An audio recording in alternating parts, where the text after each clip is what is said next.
In the last couple of episodes, the foundation of history, Crumbling and Masters of Stone, I covered some pretty crazy stuff and revealed that the history of the ancient world that we've been presented with is quite different to what actually went on. Like the underground city in Turkey, which looks like, judging by the erosion, could be millions of years old.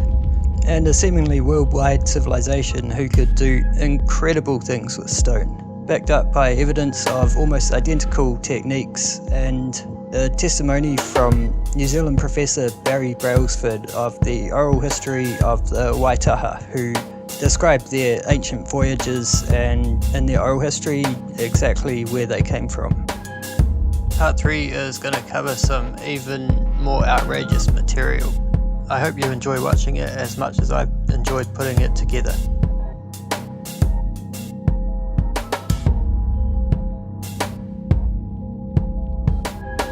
There is evidence all over the world of continuous inhabitation by advanced species, some not even human, and some capable of feats of engineering and stoneworking far superior to humans of today.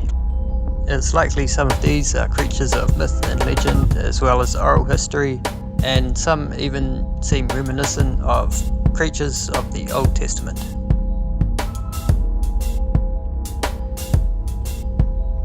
Some of the structures in places like Baalbek, Lebanon and parts of Egypt can only possibly have been made by giants for giants. And I'm not talking about little 7-8 foot ones, they had to have been much bigger. Unfortunately, any real evidence seems to have been clouded by hoaxes, especially this infamous Photoshop competition. But fortunately, plenty of evidence does still exist in the form of old newspaper clippings and fragments of bone, which unfortunately are obfuscated as fast as they're discovered.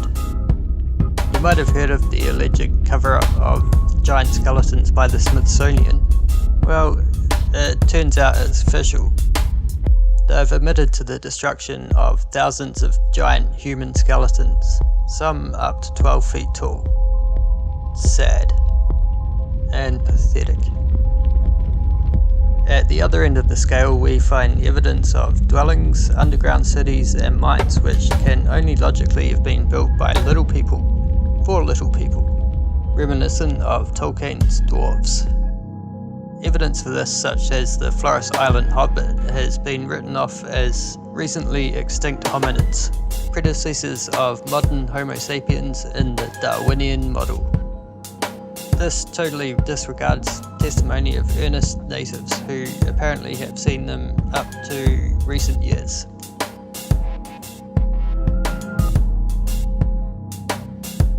Around the Ural Mountains area of Siberia, when expeditions have been sent out to find new copper deposits, existing mines and traces of their service roads and settlements have been discovered. This was in the late 1700s when these cold, remote areas had no known inhabitants. 4 large scientific expeditions were sent out between 1805 and 1890, which established that locals had been in regular contact with these dwarves. They even traded with these dwarves, who were specialists in copper working. Here we can see some of their ornaments. What made them so hard to find is they were accustomed to underground living, so they didn't come out much in the day. Because of that, they had highly sensitive eyes. Speaking of which, here in New Zealand, before the Europeans got here, there were rumours of little people. They were said to be fair-skinned, even glowing, mainly fair and red-haired, with blue eyes which were sensitive to the light. Coincidence? I think not. The Māoris called them the Patupairahe. They sound quite reminiscent of the Fey folk in Europe. They were said to be cheeky, mischievous and magical. And like some of the fairies we've heard about, The Patupaiarehe were rumoured to have lured people away with their hypnotic flute tune. It's possible that they, having been hunted to near extinction by the Māori, needed breeding stock, so they lured women away from the village and had their way with them. Apparently they were usually sent home, but from then on they were at the beck and call of the Patupaiarehe, who only had to play their specific flute tune dastardly. I haven't been able to find much tangible evidence for these little people except for these coffins, which were found in the Northland area and were quickly covered up.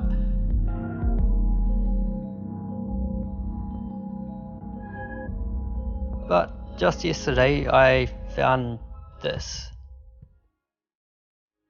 The silence by New Zealand authorities on our archaeological past is deafening.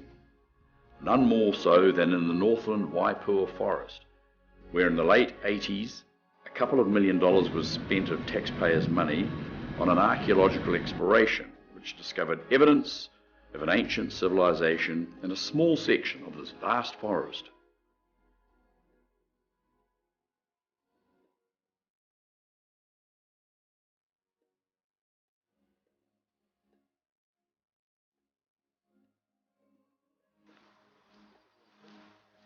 Evidence of temples of worship, irrigation canals, stone houses, hearths and walls has been suppressed by government order until the year 2063.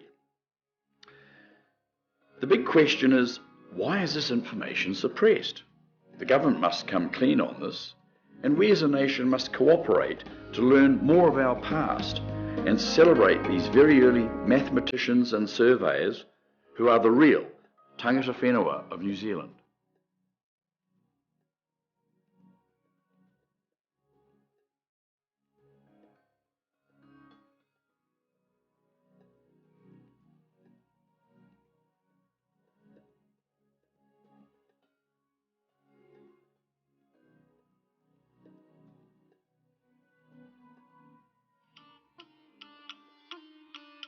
There's obviously been Celtic people that have made it to New Zealand in the past, and their culture or their art has been passed down to the Māori, which seems quite obvious to most people, but it's not included in our official history. It looks like some of these early New Zealand inhabitants were spread out of, or homogenized into what we call the Māori today.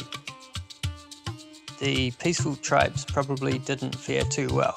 We know some were driven inland into the more inhospitable hill country. And the one tribe which is acknowledged by the mainstream media and were probably Polynesians made their way to the Chatham Islands. But unfortunately, when the Europeans came, the Māori were able to buy muskets. And sometime in the late 1800s, a boatload of armed Māori made their way to the Chatham Islands and wiped pretty much all of them out. The Māori were at war when the Europeans got here, so it's probable that they consisted of a bunch of different tribes from different areas of the Pacific, of the world even. The more warlike ones stayed at war and basically wiped the rest out. The Māori got here from the Pacific Islands in outrigger canoes, but there seems to be a bit of a Norse or Celtic influence on the Māori waka that we see today, who at some point lost their outrigger as they didn't need to leave the country. They didn't need sails or extra stabilisation. They were more built for the coastlines and some of our larger rivers, around which they predominantly settled. The Patupaiarehe were said to have built their canoes out of flax reeds, which reminds me of the reed boats that were used in Lake Titicaca as well as in Egypt. The similarities between some of these craft is undeniable, and I don't think anyone in their right mind can deny there was some worldwide seafaring civilization. as can also be seen in the amazing megalithic masonry. So how was that made? They most often built with rocks with a high crystal content like granite or quartzite or some types of limestone. Nikola Tesla once said, "In a crystal we have the clear evidence of the existence of a formative life principle, and though we cannot understand the life of a crystal, it is nonetheless a living being." There's plenty of evidence, well, anecdotal, of the healing power of crystals, written off as pseudoscience by the mainstream, of course. But they seem to forget that quartz crystals have been used for decades in clocks and watches, as they'll indefinitely vibrate at a measurable frequency. And then there's silicon crystals used in microchips, as well as ruby crystals, which are used as a part of a laser to focus and concentrate the energy. In the Book of Stones by Robert Simmons and Naisha Ashyam, it is stated that when we bring the crystal into our electromagnetic field, two things occur. The electromagnetic frequencies carried by the stone will vibrate with related frequencies in our own energy field through the physical law of resonance, creating a third larger vibration field. The nervous system is attuned to these shifts in energy and transmits this information to the brain. Here the frequencies stimulate biomechanical shifts that affect the body and shift brain function. So I think it's safe to assume that the ancients knew about the power of crystals. To this day, royals wear crystals in their crowns, so coincidence? I'm guessing probably no, whether they know about it these days or not. In recent years, scientists and inventors have been experimenting with acoustic levitation, whereby 3 or 4 loudspeakers are pointed to a center point where the object you want to levitate is, and they produce a standing wave. So far this has only been successful on smaller objects, but I'm guessing, I could be wrong, but I have a feeling that if we were to incorporate crystals, find the resonant frequency of the crystal in rock for instance, using similar methods, we might have to experiment with different frequencies of sound, maybe go a whole lot higher or lower than has been tried so far. But it's speculated that that could be how some of these massive polygonal structures were built back in the day.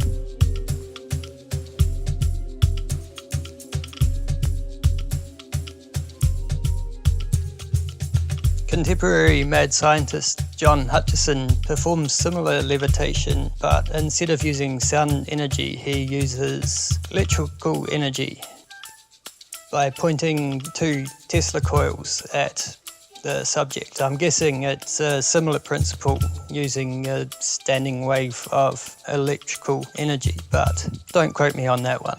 Now, where it gets really interesting is he actually manages to change the composition of matter. So you can see solid metal objects melting and warping. And so what I'm wondering is, can you do the same thing with stone? Stone with a high quartz content. Match up the resonant frequencies, and maybe not only can you levitate stone, but also soften it.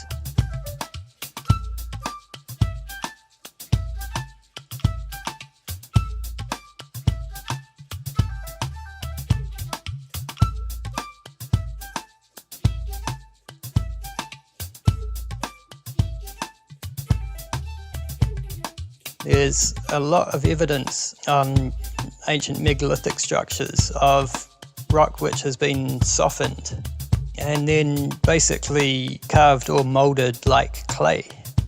Evidence for this is all over the place.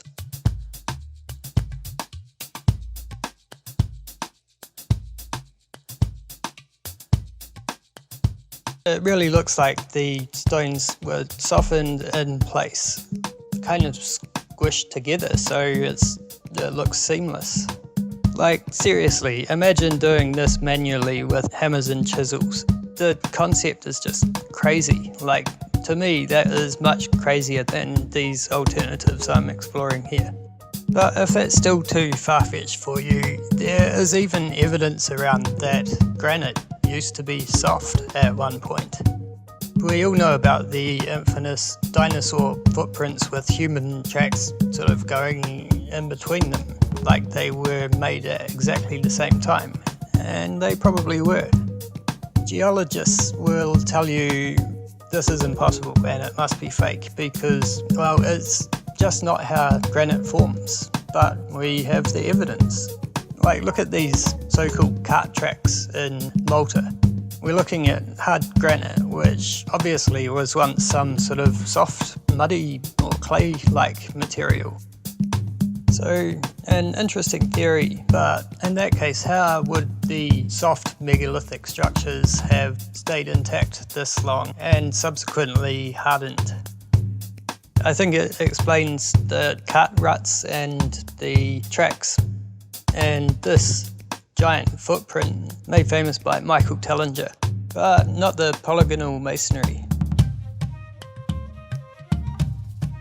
And speaking of giants, say there were people around that were, 18, 24 feet tall, you wouldn't need levitation to move these giant stones.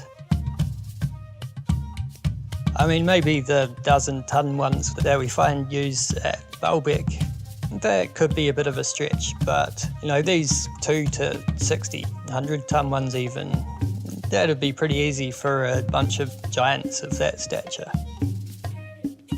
But I'm guessing they used both methods. If the giants didn't have this levitation technology or the stone softening technology, maybe they did have some pretty amazing power tools. Sounds crazy, but check this out. This is obviously what we would know as modern tool marks, like a circular saw blade. Like, it's unmistakable.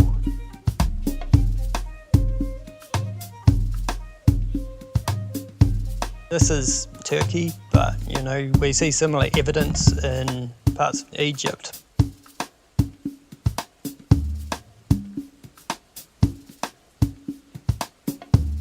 So maybe they were electrical. We all know about the Giza power plant theory, and we've all probably seen these giant light bulbs which were probably used to light the pyramids, as there's no trace of soot build-up. They had to be lighting it somehow, and I'm thinking that the standard explanation by the quackademics, in which a series of golden mirrors were used to reflect lights deep down the passages, is a complete bunch of crap. So they probably did have electric lighting, and then why not electric tools? The amazing thing is that these tools were technologically far superior to anything that we use these days. And they did a better job too. Some of these flat surfaces are to a tolerance that we wouldn't even bother with these days, like these so-called giant sarcophagi. They're insane. The top and bottom made out of single pieces of stone, polished to something like 1/2000th of an inch tolerance. We don't even know how they got them in there, let alone made them in the first place. And there's evidence of use of circular saw type blades, which were much finer and much larger than ones that we can produce today, and capable of withstanding a much greater force. So they obviously had the technology. Oh, and we're not even getting into the ancients' use of geopolymers, the most obvious of which is even documented, the Roman concrete, which is still holding up over millennia, well, according to the standard chronology. In the not-so-ancient Khmer kingdom of Cambodia and Myanmar, we see what looks like polygonal blocks made out of softened stone geopolymer, which is built around standard bricks. So obviously there was some sort of transitional period between the polygonal masonry, possibly made out of softened stone and or geopolymer. I showed a similar but even more baffling amalgamation of technology in part 2 in Cappadocia, Turkey. Here we see what looks to be a geopolymer plaster type facade, and at the bottom you can see what looks to be stones or bricks and mortar with the geopolymer facade over it, and it's also kind of stuck onto the bedrock. It looks to be a similar sort of technology used in Petra, Jordan. We're told this is all cut out of bedrock, but is it? You can see it's a slightly lighter colour than the bedrock and a lot more consistent, and well, it's just impossible to carve with that sort of precision. It looks to be moulded, and the way it's sort of stuck onto the rock face is incredible. You can see in places it's almost peeling off, and take a look at the scale of this place. It's just insane, and some bits look to be maybe thousands of years older than others, with some serious erosion. You can see, like in Cappadocia, you've got rooms that are just open to the elements because it looks like the whole rock face is just crumbled away, and some of it's got that soft organic look to it from what looks to be water erosion or sand erosion possibly. According to the official narrative, Petra was founded by Nabateans, who were nomads, and it was only inhabited between about 300 BC and 300 AD. But just a quick glance at these photos completely destroys that narrative.